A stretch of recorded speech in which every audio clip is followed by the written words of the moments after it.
let's take a look at the radar. We'll bring you up to speed on where things stand right now. We'll bring up the New England kind of composite of radars here, and what you notice is the snow is in central and eastern areas right now. Western Connecticut, western Mass has seen things taper down to flurries. It's only 19 degrees in Boston right now, running about 20 throughout the Constitution state of Connecticut. You come up I-84 northeast to Hartford all the way to Sturbridge, and you've got moderate to at times heavy snow. But yet west of I-91, really isn't much going on. Steady snow now, New Bedford, Fall River, still piling up 1 to 2 inches an hour. Same deal back up through the suburbs just south of Boston, Dedham, Norwood, all the way down to Brockton, seeing a burst of snow that's going 1.5 inches per hour.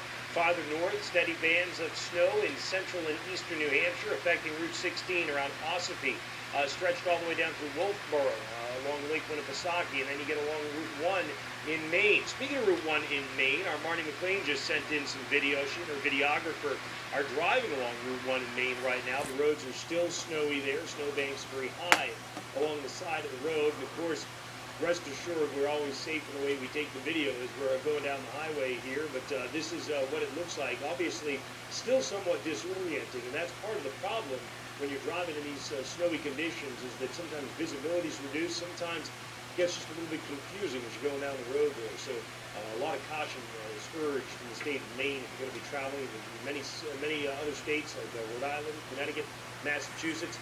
No travel at all out there on the roadways, although Rhode Island has opened up bridges to commercial traffic now. Let's go over to Danielle Niles at the weather wall. She's going to bring us up to speed on what's happening with regard to the hour-by-hour forecast for, I think, both wind and precipitation. Danielle, we're on a downward curve anyway in terms of things quieting down in the next few hours. Yeah, we are, and that, of course, is good news. It's going to take a little bit of time, but we have seen some improvements in terms of the current wind gusts right now. Across the interior, it's still between about 20 and 30 miles per hour. Obviously, that's come down from our peak wind gusts that exceeded 60, 70, and even 80 miles per hour overnight. Still gusting, though, to 48 miles per hour in Boston and 48 miles per hour in Hyannis right now. That, of course, creating wind chill factors below zero. Worcester to Keene, 8 below, and Burlington feels like 1 degree in Boston right now. So where do we go from here in terms of the snow and in terms of the temperature? Timestamp upper right-hand corner of your screen. Notice, as Matt had shown in the live radar, too, western New England, we're starting to dry things out, taper things off, and this trend will continue west to east. Take it out through noontime. Worcester to Providence, Manchester, we're doing just fine. That snow is going to let up in intensity over the next several hours, but you get across Maine, and then back down to the North Shore, Cape Ann, South Shore of the canal, back to the islands as well, and we're still talking about snow coming down at least a rate of about 1 to 2 inches per hour through late morning, and then letting up in terms of the intensity. Notice by the time we get to early afternoon, Boston, we're talking about temperatures in the low 20s, but the snow will be pretty much winding down. It's the Cape and the islands, and then back up to down East Maine that we're talking about these areas of snow lingering longest through late afternoon, and in some cases, for the outer Cape here, you'll notice we get from Chatham back up to Wellesley and Eastham and Truro, lingering right on through the early part of the evening.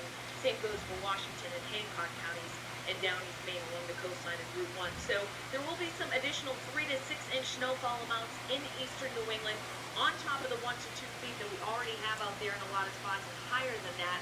And then, of course, you combine that with the cold air that's coming in tonight. So yes, we get some cleanup done today, but if you don't have power, you may want to go somewhere where you do, because look at these overnight lows. Below zero. Keene back up to St. Johnsbury, 8, the expected overnight low in Boston. Sunshine and the quiet after the storm tomorrow. Temperatures will generally be running in the mid to upper 20s in northern New England, low 30s when you come in and around the metro Boston area. By Monday, next disturbance comes in, maybe cold enough to start as a little burst of snow and then change over to rain. 40 by Tuesday, watching the potential for a little more snow by the middle part of the week. So the cleanup continues, and of course we will continue to be with you every step of the way. Matt, Leslie, back over to you.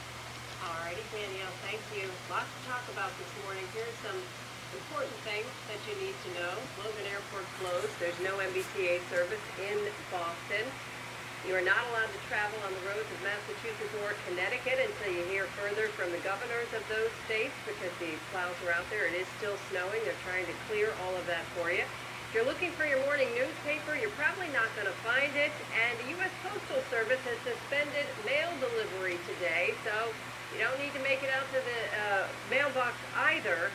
Those are a few of the things going on that are kind of out of the ordinary for a Saturday morning. That's right. Meanwhile, 632,000 without power in New England right now. Joining us on the phone from National Grid, Charlotte